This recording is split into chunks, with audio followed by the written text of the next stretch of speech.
Welcome back to Afternoon Live. March is National Pet Poison Prevention Month, so here with tips to help us protect our furry friends, we welcome back our friend, the best, Dr. Cherice Roth. Great to see you. Thanks for having me. These are helpful reminders. Yes. We got to keep tabs on our friends in our home. We really do. All of the things that are coming in, there are things that are great, and Yes. there are things that can be really harmful. Yeah, there's a lot of stuff that can get in the way. Okay, so let's talk about just your classic household chemicals and medications. Medications is huge. I mean, most people know to keep their cleaning chemicals underneath the cabinet or things like that.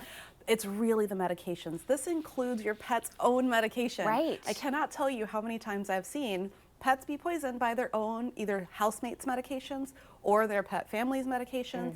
And so really keeping those out of reach, I recommend a high up cabinet that can actually close, especially if you have kitties in the house. Even stuff that we wouldn't even think twice about, like ibuprofen or just over-the-counter stuff, can be really dangerous. Especially things like even Tylenol for kitties is deadly, and so it doesn't take very much, and so it's one of those things that, one, you really want to mind where you're putting those and who has access to them. Okay, and then knowing which foods are dangerous, like once again, things that we eat all the time that could be just absolutely off limits to pets. Yeah, so our pets are not just furry little people, right?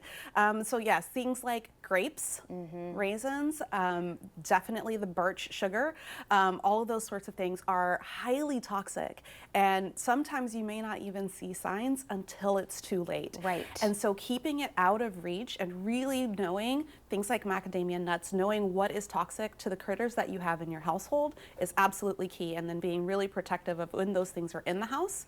Best to avoid them if you can, but really making sure that they are out of reach at all times. Does it matter for specific breeds, either dog or cat, how toxic something might be, or are there kind of general rules across the board for a lot of those toxins? Oh, I love this question. So there's actually something called an idiosyncratic reaction, where it's not even necessarily, for some of these poisons, small doses may be deadly, large doses may not be. Right. And so it really is down to that individual pet, and that's what makes some of these so terrifying. There are certainly some that, hey, you get a lot of it, like chocolate, for example, you're in bigger trouble. But then there are some we truly cannot predict how that pet is going to react. Right. That's like the grapes, right? One grape can be It really can. really bad. And then there are other people that are, I feed my dog grapes all the time. And I'm like, can we not anymore? Right. Like now that we know? Let's just establish the rule for all of us.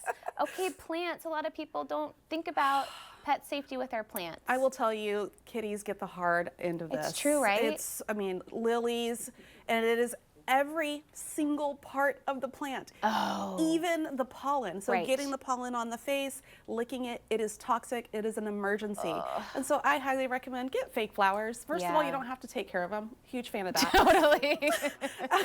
Second, really, unless you really know what plants you're bringing into your household, it is best to avoid them, especially if you have kitties. But there are also some that can cause GI upset and things like that for our canine friends as well. Like things I wouldn't necessarily think about, like a tulip bulb. Yeah. That's no fun. Yeah, really nasty GI. Okay. Signs there. And then, like I said, for lilies especially, it kills their kidneys. And that pollen gets everywhere, so it's hard to contain it all. Exactly. Okay. What about pest control products? This is another big one I think you see pretty frequently, right? We do.